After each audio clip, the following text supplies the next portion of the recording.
The mission really was to kind of challenge the overuse of the word innovation. It's a word you hear a lot, and it's a word clearly linked to the biotechnology industry because it is an industry that relies on innovation. But we really were motivated by let's assess what regions are truly doing innovative things. Let's assess just how well these regions are doing in terms of life science ingenuity, policies that really are going to facilitate discovery. Well, one of the questions behind the question as well is why do countries even care about biotechnology? Why do they want to make these investments in biotechnology, which is it's an expensive industry to operate in, but the benefits are very, very large. For one thing, biotechnology products tend to be high-value products, so they can be sold internally, they can be sold externally, and so you can gain foreign currency.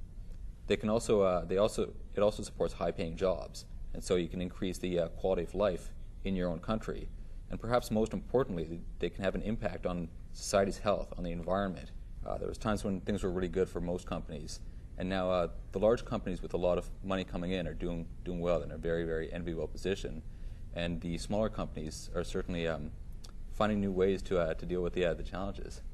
Obviously, the U.S. has really been the leader in this field, and there are several reasons for that. It wasn't preordained. But we wanted to, see if that was going to continue, and what are some of the things other countries are doing that may put them in positions to, in 10 years, 20 years, perhaps even surpass the U.S. We didn't know. That was kind of one of the questions that guided us in our project. I think Yali can speak to that as well. Yeah, we know that in health biotechnology, the United States is the world leader. But we took a look at the other categories. We took a look at agricultural biotechnology, and we took a look at industrial biotechnology as well. And in industrial biotechnology, Denmark leads the world, followed by the Netherlands. And so the United States is very large and has the capacity to take that leadership over, but it's yet to be seen if that'll happen. So in addition to taking a look at the current situation, we also did take a look at the things which do build a strong environment. And we saw that Israel, for example, is strongest in foundations. They have the highest business expenditures on research and development of any country in the world. Singapore leads the world in the strength of their educational workforce.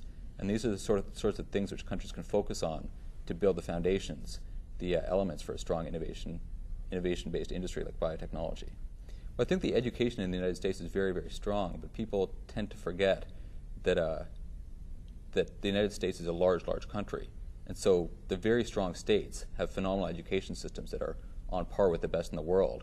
But when you take a look at the country as in an aggregate, there's a lot of states that aren't quite up to par. And so the United States still does have a very, very strong educational system. There are some surprising data sets and some surprising stories.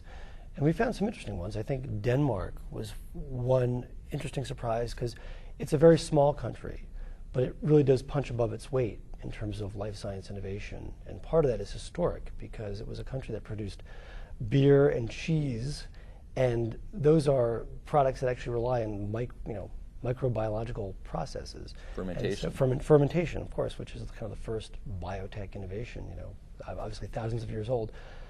And so Denmark kind of had an infrastructure used to kind of supporting that industry, and that actually translated very well into a kind of a biotech space. But what was surprising about Denmark, too, is they have the most biotech patents. As a proportion of their total patents. As a proportion of their total patents. And also, there's another statistic here that I'm missing. Well, they outproduce the world in industrial enzyme production. Yeah, outproduce the world in industrial enzymes. In absolute terms, more than any other country. So that was a really unique story. You just also, what are some of the other ones that... Well, Argentina is the second largest producer of biotech crops. Completely caught me by surprise. The reality is that there's always, it's an innovation-based industry. There's always exciting things coming online. And so it's terribly exciting to watch. And one of the important things to consider is when are these technologies actually going to come online? There's so many things waiting in the wings that when they do hit, they're going to have a large impact, but not until they do hit. I really like diagnostics. It's one of the key elements for personalized medicine. And the systems still have to be worked out for how to integrate diagnostics into the healthcare payer system. But the technologies keep on moving forward, and it'll be really exciting to see when they do hit, how they do get deployed.